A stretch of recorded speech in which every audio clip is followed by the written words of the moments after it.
Well, the Day name has had a long and successful association with harness racing over many decades. The latest edition of the Day family has bucked that trend and jumped the fence and become a very successful steward in his own right. Caught up with Mr. Brett Day to have a chat about his career.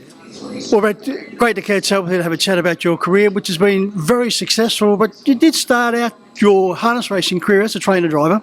Yeah, that's right, Mick. Started out as a driver in late 2006, only had a handful of drives. It was basically the last year of high school, mixing that with schooling, and then went to university not long after that, where I studied a Bachelor of Sports Administration, and part of that was working with the Canberra Harness Racing Club, funnily enough. And it was through that process that I became someone interested in what the stewards were doing at that point. And of course, we've had the pandemic hit us in recent years, but you've also had another pandemic of a different kind interrupt your career.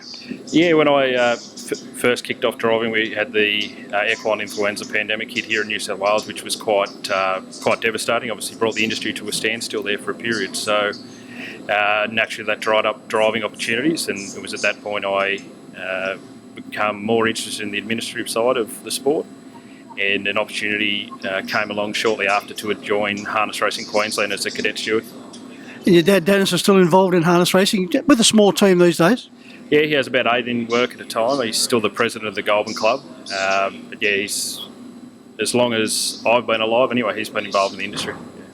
As I said, a very rich and successful period in harness racing as far as the Day family is concerned, with friendly footmen trained by your grandfather Frank and also Michael Day Sr. with Gundary Fly. 2 wonderful moments in harness racing. Yeah, both occurred before I was born, unfortunately. But yeah, certainly it's always interesting when you get those old tapes out and have a look just how good those 2 horses in particular were, and how big the crowds were at Harold Park during those days. Would have been very good to have been around. Our younger brother Todd is still involved in harness racing and successfully, based now at Young, and the older brother Aaron went to the galloping industry. Yeah, Todd's doing a good job in the Riverina with a small team, and yeah, Aaron, him and his partner Danielle Sibley, we've got 20 odd gallopers trained out of Goulburn, and they're having a lot of success and doing quite a good job, particularly in the highway races. So, but when did you make the final decision that you were going to go down the course of being a steward? It was during that role with the Canberra Harness Racing Club. Part of the role was you were the appeals secretary as well. And there were a couple of drivers that I think Bill Cable was the chairman of the meeting at the time, and they got 6 weeks for an ill-judged drive. And sitting through that process, I became increasingly interested with the stewarding role. And just speaking with Bill Cable, he mentioned that with the hands-on experience I had, it'd be worthwhile giving it a crack. As of course he had similar sort of practical experience before taking it on as a steward. And yeah, it was just through that, Mick, that I applied and was ultimately successful for that position in Queensland as a cadet steward. But it is an important job, but also very thankless.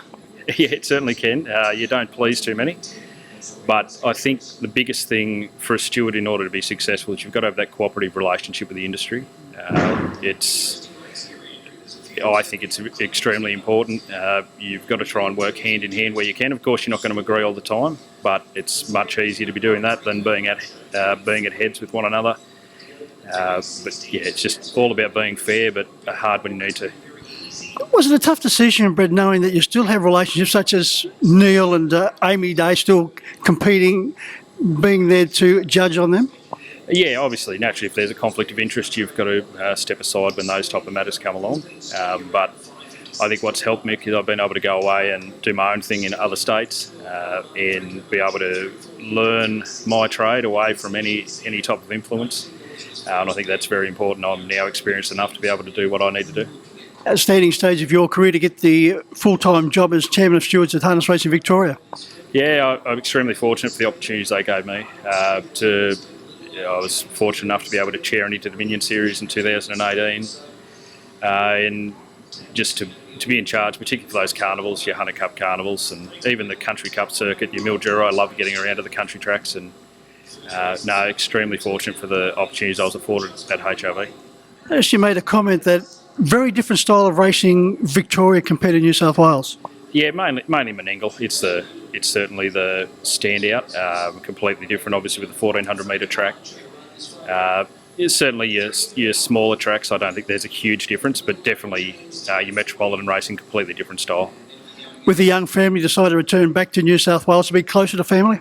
Yeah, we've got a daughter who starts primary school next year, and my wife's also from Goulburn.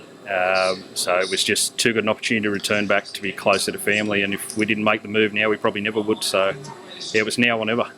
Your impressions of now being involved with the Menangle setup? Oh, fantastic. It's without doubt the best setup in Australia. The track's unbelievable, and the stabling complex for the trainers and the horses, just you could not be better. So, but welcome to New South Wales and continued success as one of the leading stewards.